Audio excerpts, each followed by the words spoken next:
Hello guys, అందరికీ నమస్కారం. నా పేరు Archana. Welcome to mysterious stories. ఈరోజు కథ ప్రేసకి. ముందుగా అందరికీ ఒక విషయం చెప్పాలి. నా గుండె చప్పుడు నువ్వే స్టోరీని రాసింది నేనే. ఆ స్టోరీ వేరే ఛానల్ వాళ్ళు కాపీ చేసి పెట్టారు. దానికి నేనేం చేయలేను. బట్ మీరు నేను చూశాను వేరే ఛానల్లో అని కామెంట్స్ చేయకండి అని చెప్పాను. అయినా కానీ రిపీట్ చేస్తున్నారు. ఇక మీ ఇష్టం. కానీ నా గుండె చప్పుడు నువ్వే సీజన్ 1, ప్రియసఖి సీజన్ 2. ఇక క్లారిటీతో స్టోరీని చదవండి. ఇక స్టోరీలోకి వెళ్తే, హర్షిత్ బ్రేక్ఫాస్ట్ చేస్తుండగా, హర్షిత్ ఈరోజు ఫారెన్ డెలిగేట్స్తో మీటింగ్ ఉందట, ఇంకా ఆఫీస్కి వెళ్ళలేదేంటి? Meeting afternoon 3 o'clock dad. రేపు కంపెనీ యానివర్సరీ ఉందని నేనే రమ్మని చెప్పా. ఈరోజు మీటింగ్ ఫినిష్ చేసుకొని మన గెస్ట్ హౌస్లో స్టే చేసి ఫంక్షన్ చూసుకొని వెళ్ళిపోతారు డాడ్. ఓకే, ఆరుష్ ఎక్కడా? ఇప్పుడే ఆఫీస్కి వెళ్ళాడు నాన్న. అన్నయ్య, ఈరోజు వదిన ఆఫీస్కి రాదు. నాకు ఈరోజు చాలా పనులున్నాయి. అదేంటను? ఈరోజు మీటింగ్ ఉంది చెప్పానుగా. అవన్నీ నువ్వే చూసుకో. తను లేకపోతే ఇబ్బంది అవుతుంది. ఆఫీస్లో కాస్త వర్క్ ఉంది. కొటేషన్ ప్రిపేర్ చేయాలి. మీటింగ్కి కావాల్సిన ఫైల్స్ అరేంజ్ చేయాలి అని చెబుతుంటే, ఇక చాలు, నాకు అర్థమైంది తనని చూడకుండా నువ్వు ఉండలేవని. తీసుకెళ్ళు అనింది. అది కాదను, నేను నిజం చెబుతున్నాను. నాకు తెలుసన్నయ్య, నువ్వు తీసుకెళ్ళు అని మూతి ముడుచుకుంది. ఇక తినటం పూర్తి చేసుకొని అను దగ్గరికి వచ్చి చిన్నగా నవ్వుతూ, అది కాదురా, really a lot of work today. Okay అన్నయ్య, నేనేమంటున్నానో తీసుకెళ్ళమనే చెబుతున్నానుగా. సరే అయితే ఈవినింగ్ త్వరగా పంపిస్తాను, ఓకేనా? ఐ అండర్స్టూడ్ అన్నయ్య, థ్యాంక్ యూరా అని తల నిమిరి బాయ్ అక్కి, బాయ్ బావా, బాయ్ మామ్ అందరికీ చెప్పి బయలుదేరుతుండగా, అప్పుడే హాస్పిటల్ నుండి డిశ్చార్జ్ అయ్యి ఇంట్లోకి వస్తున్న శ్రీనివాస్ బామ్మని చూసి చాలా ఎగ్జైటింగ్గా పరుగున వెళ్ళి, నాన్న, బామ్మ ఎలా ఉన్నారు? బాగున్నాను తల్లి. నాన్న, మీకు ఎలా ఉంది? పర్వాలేదమ్మా, ఇంకొన్ని రోజుల్లో నేను నడుస్తానని చెప్పారు. అవునా నాన్న, చాలా సంతోషం. ఇప్పుడు ఎలా ఉంది అంకుల్ అంటూ దగ్గరికి వచ్చాడు హర్షిత్. పర్వాలేదు బాబు, బాగానే ఉంది. మీరేం టెన్షన్ పడకండి. ఫిజియోథెరపీ చేయిస్తే త్వరగా నడుస్తారు. సరే బాబు, ఇక మేము మా ఇంటికి వెళ్తాం బాబు. చెప్పాను కదా అంకుల్, ఇప్పటి నుండి ఎక్కడికి వెళ్ళాల్సిన అవసరం లేదు అని. మీరు నా దగ్గరే ఉంటారు. పరాయి వాళ్ళింట్లో ఎలా ఉండాలి అన్న పిచ్చి ఆలోచనలు పెట్టుకోకుండా ఇది మీ ఇల్లు అనుకొని ప్రశాంతంగా ఉండండి. ఇంకొకసారి మా ఇంటికి వెళ్తాము అన్నమాట రాకూడదు అంకుల్. ఎందుకంటే మీరు వెళ్తానన్నా నేను పంపించను అని సీరియస్గా చెప్పి వెళ్ళిపోయాడు. అలా మాట్లాడుతున్న హర్షిత్ని అలాగే చూస్తూ ఉండిపోయారు ముగ్గురు. శ్రీనివాస్ని చూసి దగ్గరికొచ్చిన హర్షని చూసి, అంకుల్, మా నాన్నగారు బామ్మ అని పరిచయం చేసింది. నమస్తే అండి.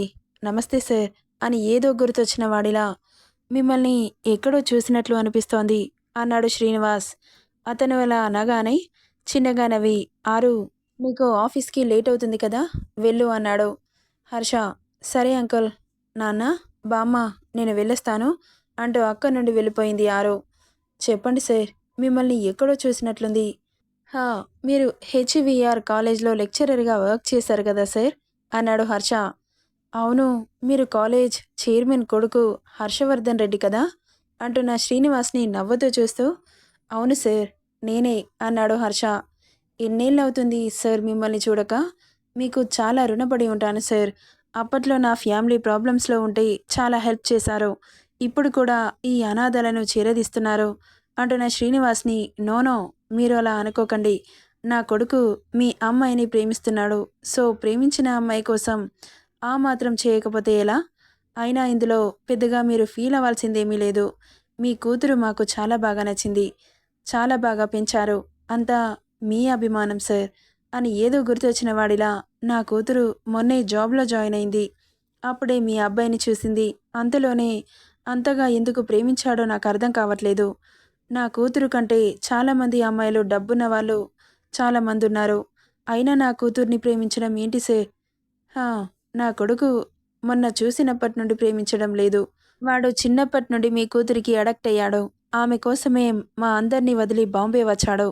మీరు కొన్ని రోజులు మా కాలేజ్లో చేసి తర్వాత వేరే ఏదో ఆఫీస్లో వర్క్ చేశారు. తర్వాత నాకు మీరెందుకు కాలేజ్ మానేశారో తెలీదు.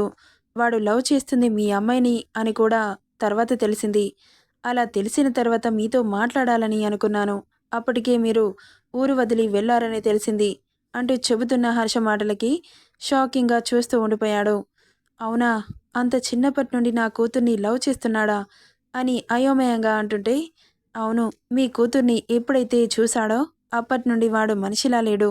ఇక మీరు ఊరిని వదిలి ఎప్పుడైతే వెళ్ళిపోయారో ఒక ప్రాణం ఉన్న బొమ్మలాగా బ్రతికాడో, నిజం చెప్పాలంటే జీవోత్సవంలా ఉన్నాడు అంటున్న హర్ష మాటలకి గుడ్లు పెద్దవి చేసి చూస్తూ ఉండిపోయారు ఇద్దరు. వాడిని క్షమించండి సార్, అందులో మీ తప్పం లేదు. వాడే లవ్ చేశాడు, మిమ్మల్ని ఇబ్బంది పెడుతున్నాడు, నన్ను క్షమించండి, ఈ విషయంలో నేనేం చేయలేనందుకు. అయ్యో సార్, అంత మాట మీరు మమ్మల్ని క్షమించమని అడగడం ఏంటి? ప్లీజ్ సార్, మీరలా మాట్లాడకండి అని మాట్లాడుకుంటూ ఉండగా అంజలి శ్రీనివాస్కి, బామ్మకి, హర్షకి కాఫీ తీసుకొని వచ్చి, నమస్కారం అన్నయ్య, నమస్తే అమ్మా అనింది. నమస్తే అమ్మా, కాఫీ తాగుతూ, మిమ్మల్ని ఇన్నేళ్లకి ఇలా కలవడం చాలా సంతోషంగా ఉంది. అవును సార్, మాకు కూడా. అయ్యో, మీరు నన్ను సార్ అని సంబోధించకండి సార్, మీరు గొప్పవారు అంటున్న శ్రీనివాస్ని నవ్వుతూ చూస్తూ, అయితే బావగారు అని పిలిచేయమంటారా అన్నాడు హర్ష. ఆ మాటకి శ్రీనివాస్ చిన్నగా నవ్వాడు. అది సరే సార్, కానీ అంటుండగా, మీరు కూడా నన్ను సార్ అని పిలవకండి. సరే బావగారు అన్నాడు నవ్వుతూ చూస్తూ. కానీ ఏంటి, ఏంటో అడుగుతున్నారు? అది బావగారు, మీ అబ్బాయి పెళ్ళెందుకు వద్దు అంటున్నాడు అడుగుతున్న శ్రీనివాస్ని అలాగే చూస్తూ, మీకు ఎలా చెప్పాలో నాకు అర్థం కావట్లేదు, కానీ చెప్పక తప్పదు.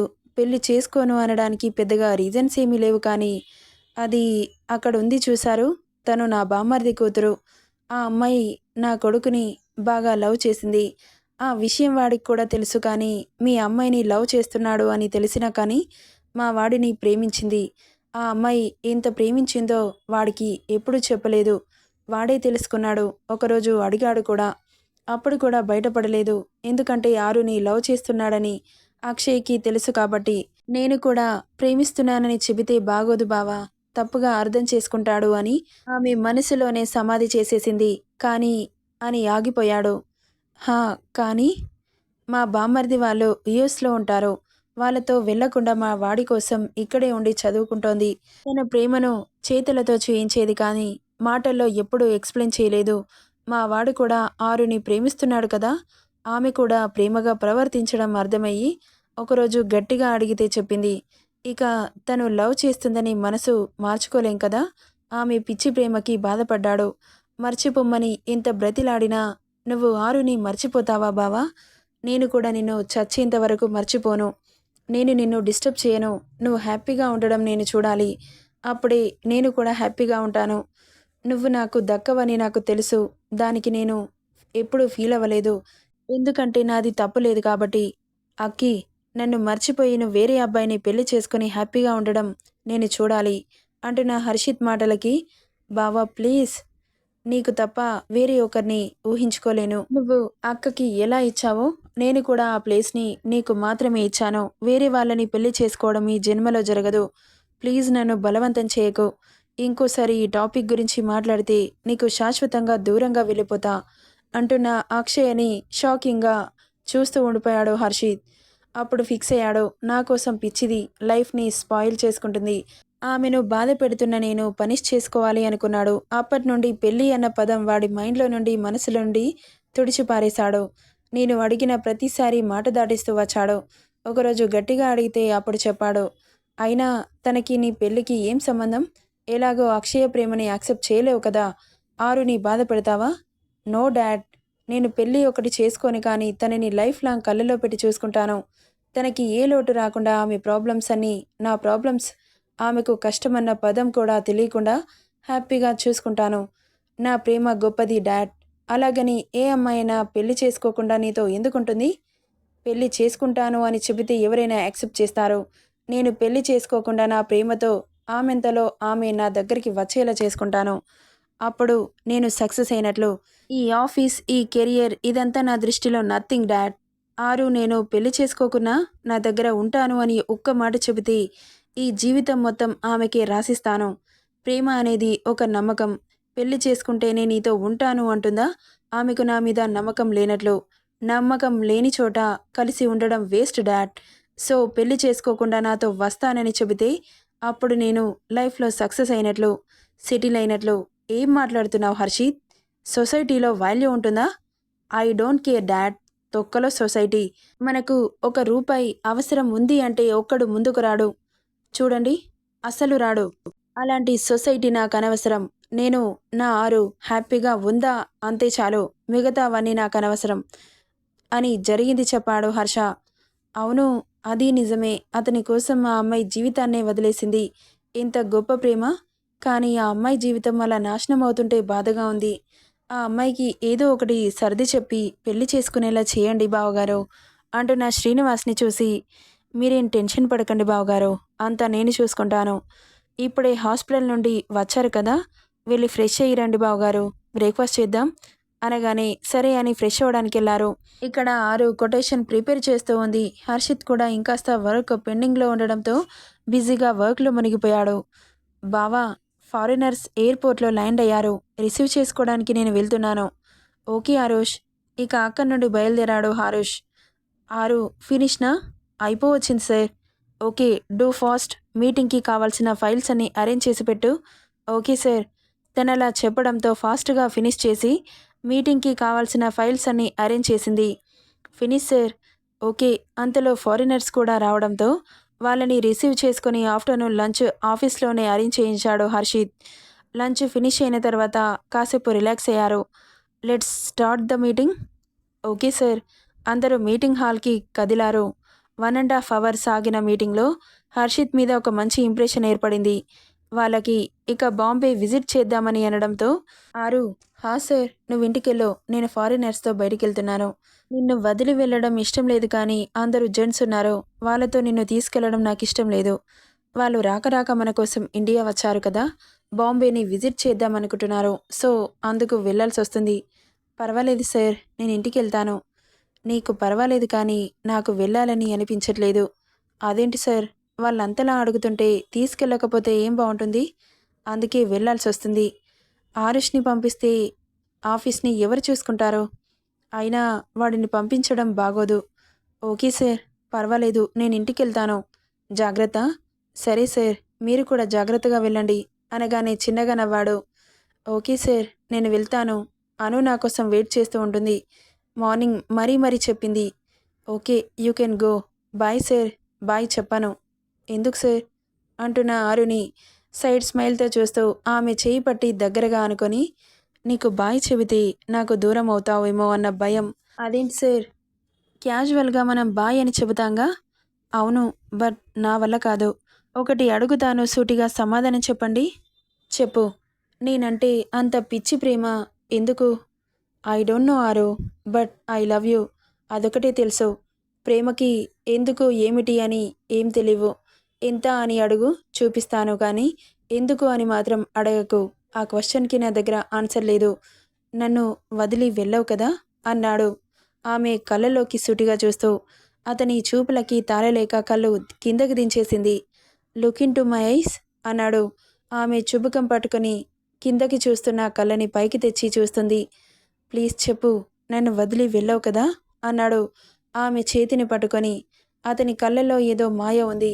వెళ్ళను అని తలూపింది. కెన్ ఐ కిస్ యూ అన్నాడు. ఆ మాటకి ఏం చెబుతుంది? No answer.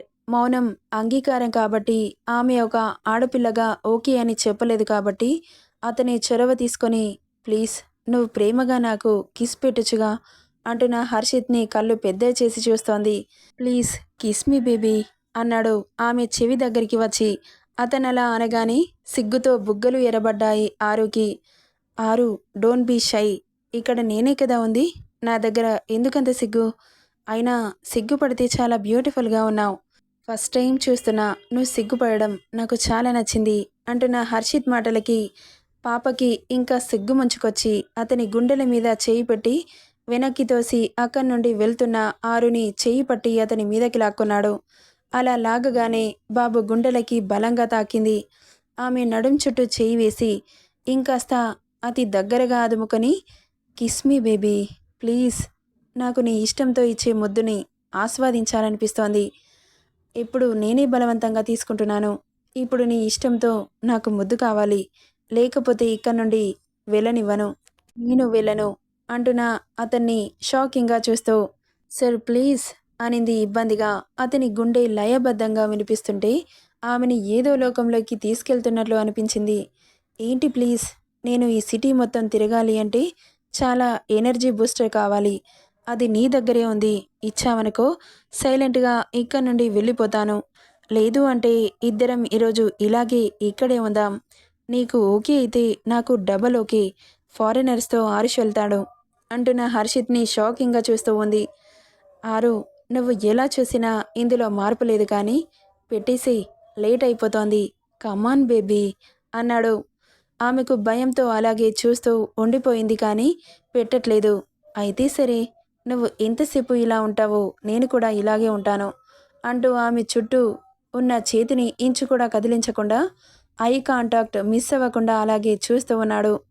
ఆరు కూడా ఆమె ప్రాణంగా ప్రేమిస్తున్న ప్రియుడు కళ్ళలోకి అలాగే చూస్తూ ఫస్ట్ టైం ఆమె మనసులో ఉన్న ప్రేమనంతా ఆ చూపుల్లోనే అతనికి తెలియజేస్తూ రెప్ప వేయడం మరిచి చూసుకుంటున్నారే కానీ ఇద్దరి నుండి ఎలాంటి రియాక్షన్ లేదు. ఈ లోకాన్ని మరిచిపోయి మూగగా మనసులో మాట్లాడుకుంటున్నాయి. అలా ఒక హాఫ్ ఎన్ అవర్ గడిచింది. పాప నుండి ఎలాంటి రియాక్షన్ లేదు. బాబు కూడా డిస్టర్బ్ చేయలేదు. 1 అవర్ గడిచింది. అంతలో పాకెట్లో ఉన్న మొబైల్ రింగ్ అవుతోంది. ఆ సౌండ్కి ఐ కాంటాక్ట్ మిస్ అవ్వకుండా చూస్తూ తన చేతిని పాకెట్లో పెట్టి మొబైల్ తీసి చూడకుండానే లిఫ్ట్ చేసి హలో అన్నాడు. బావా, ఏం చేస్తున్నావురా? ఇక్కడ నీకోసం వెయిట్ చేస్తున్నారు. నేను రాను, నువ్వెళ్ళు అన్నాడు ఆమె మీద నుండి చూపు మరల్చకుండా. ఏం మాట్లాడుతున్నావురా? నేను వెళ్ళడం ఏంటి? వాళ్ళు వచ్చింది నీ మీద గౌరవంతో. నువ్వే లేకపోతే వాళ్ళు సాటిస్ఫై అవుతారా? నో బావా, నేను వెళ్ళను. చెప్పింది చెయ్యరా అని కాల్ కట్ చేశాడు. సార్ ప్లీజ్ మీరే వెళ్ళండి. వాళ్ళని అలా బాధ పెట్టడం మంచిది కాదు. అయితే ముద్దు పెట్టు, వెళ్తాను. సార్ ప్లీజ్, తర్వాత పెడతాను. నాకు భయంగా ఉంది. దీనికి నేను మనిషిలాగా కనిపించట్లేదా? అయ్యో అది కాదు సార్. మరింకేంటి? Do fast. పెడితే ఇక్కడి నుండి వెళ్ళిపోతాను. లేకపోతే చెప్పానుగా, డే మొత్తం ఇలా ఉండమన్నా ఉంటాను అని. ఇన్ని రోజులు వెయిట్ చేసిన వాడిని నీ ముద్దు కోసం ఈ కాస్త వెయిట్ చేయనా? అబ్బా, మరీ నన్ను ఇబ్బంది పెట్టేస్తున్నారు. అయితే నేనంటే ఇష్టం లేదా? నేను అలా అనలేదు కదా సార్. మరి ఇష్టమైన వాళ్ళకి ముద్దు పెడితే తప్పేముంది? నేను అలాంటి దాన్ని కాదు సార్ అన్న నెక్స్ట్ సెకండ్ బాబు చేతిలో ఉన్న నడుం పచ్చడైంది. అబ్బా అనింది నొప్పికి. ఏంటి, రిక్వెస్ట్ చేస్తున్నాను కదా అని ఎక్కువ మాట్లాడుతున్నావు? పెడితే ఇక్కడి నుండి కదులుతావు, లేకపోతే అస్సలు కదలనివ్వను. నాకు నిలబడి నిలబడి బ్యాక్ పెయిన్ వస్తుంది. అయితే ఎత్తుకోనా? సార్, ఎత్తుకోనైనా ఎత్తుకుంటారు కానీ వదలరా? అస్సలు వదలను. నువ్విచ్చి ముద్దు కోసం ఇంకా ఎన్నేళ్ళు వెయిట్ చేయమన్నా వెయిట్ చేస్తాను. ఇలాగే అన్నాడు ఆమెను వదలకుండా. ఇక అతని మొండితనానికి ఆశ్చర్యపోతూ పాపం అంతలా వెయిట్ చేయించడం మంచిది కాదనిపించి మనసుకి సర్ది చెప్పుకొని 100 స్పీడ్లో కొట్టుకుంటున్న గుండె సడిని కష్టంగా అదుపు చేసుకుంటూ కళ్ళు మూసుకొని ఊపిరి గట్టిగా పీల్చుకొని వణుకుతున్న ఆదరాలని ముందుకు తెస్తూ అతని పెదవుల దగ్గరగా తెచ్చి ఆపింది. బాబు ఫేస్లో స్మైల్ వచ్చింది. ఏమైంది? కానీ లేట్ అవుతుంది అన్నాడు. అతను అలా మాట్లాడుతుంటే అతని శ్వాస వెచ్చగా తగులుతోంది. ఆమెకి ఆరుకి టెన్షన్తో చిరుచెమటలు పడుతున్నాయి. ఇక అతని ప్రేమకి మనసు కరిగి ఆమె కూడా అతన్ని కిస్ చేయాలని అనిపిస్తుంటే మెల్లగా అందుకుంది పెదవులని. హర్షిత్ మనసుకి ఆమె పెదవుల స్పర్శ తగిలి హాయిగా ఆకాశంలో విహరిస్తూ ఈ లోకాన్ని జయించినంత హ్యాపీగా అనిపిస్తుంటే స్టార్ట్ చేసింది అతని ప్రేయసే అయినా కంటిన్యూ చేస్తుంది మాత్రం హర్షిత్. ఎంతసేపు ఆమె నాలుకలోని మధుర మకరందాన్ని అణువణువు జుర్రుకొని ఆమె గొంతు తడారిపోతుంటే శ్వాసని అందిస్తూ అలా ఇద్దరి ప్రేమతో సాగిన ముద్దు మధురానుభూతులని అందిస్తుంటే ఇద్దరి మనసులు ఏకమై కొత్త జీవితానికి శ్రీకారం చుట్టారు. నెక్స్ట్ పార్ట్లో ఏం జరుగుతుందో చూద్దాం. ఈ స్టోరీ ఎలా ఉందో కామెంట్ చేయండి guys. Thank you for listening.